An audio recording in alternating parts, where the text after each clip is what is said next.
Bismillahirrahmanirrahim.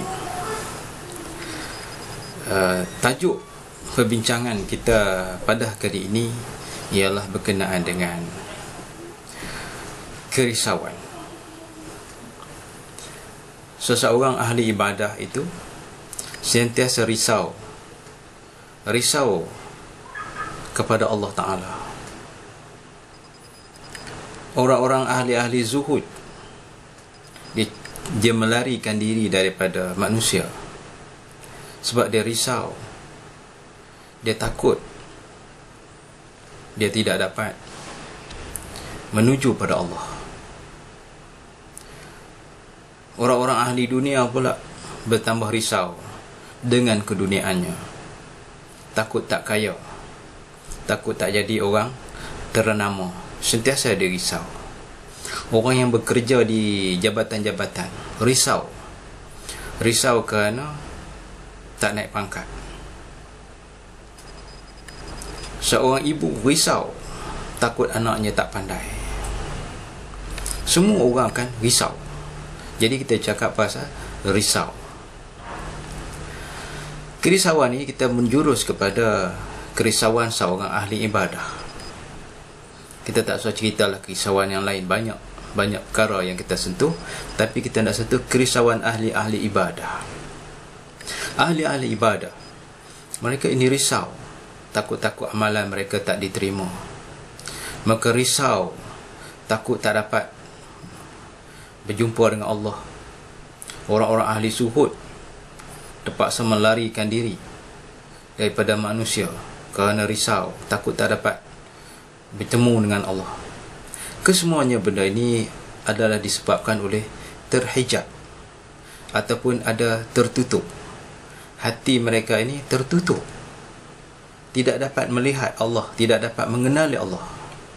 Memanglah kita tak dapat melihat dengan mata kepala, tapi kita dapat mengenali Allah Subhanahu Wa Taala. Allah ini dia meliputi, wallahu muhit. Allah itu meliputi pengetahuan dia di mana-mana, di sekeliling kita. Apa yang kita fikir semua Allah tahu. Dalam hati kita, terdetik dalam hati kita, Allah tahu. Bermakna Allah itu meliputi. Hanya kita risau kerana kita yang menutup diri kita. Kita yang menutup diri kita kepada Allah Ta'ala. Seandainya kita beribadah, seandainya kita buat apa saja pun, kita buat apa saja, tapi kita dalam masa yang sama kita kena mengenal Allah Subhanahu Wa Taala. Buatlah kerja dunia ke kerja akhirat apa pun, kita tak perlu risau, sebab kita buat itu kerana Allah. Allah itu tidak ada hijab, tak terdinding dengan kita. Sebab apa? Kita mengenali Allah, iaitu Allah Ta'ala memperkenalkan dirinya, wallahu muhit. Allah itu meliputi. Jadi bila dah kita tahu Allah Ta'ala itu mengetahui apa yang ada kita, apa yang dia tengok, apa yang ada dalam hati kita, apa yang kita bercakap, semua dia tahu. Bermakna apa yang kita buat mestilah mengikut lunas-lunas yang ditetapkan oleh Allah. Kalau sembahyang kerana Allah. Kalau kita pakai kerana Allah. Makan kerana Allah. Duduk dalam jabatan, organisasi, kita bekerja kerana Allah. Semua kita buat kerana Allah. Kerana apa? Kerana kita dah kenal Allah. Kita dah kenal Allah, iaitu Allah Ta'ala itu Maha mengetahui. Terdetik saja di hati kita, Allah sudah tahu. Tak payah kita lakukan, tak payah kita sebut, Allah dah tahu. Jadi bagi orang yang mengenali Allah Ta'ala ini, dia tidak ada terhijab, tidak ada tertutup dengan Allah Subhanahu Wa Ta'ala. Jadi kita tidak perlu risau. Kita buat apa benda semua kerana Allah.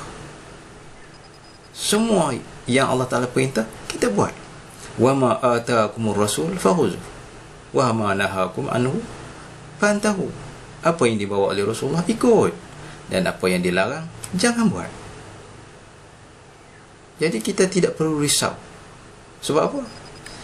Kat mana-mana pun kita bersama Allah. Di atas dunia ke, di dalam kubur ke, pada mahsyar ke, di dalam surga ke, semuanya kita bersama Allah. Yang penting kita lakukan apa yang Allah suruh, tinggal yang apa Allah larang.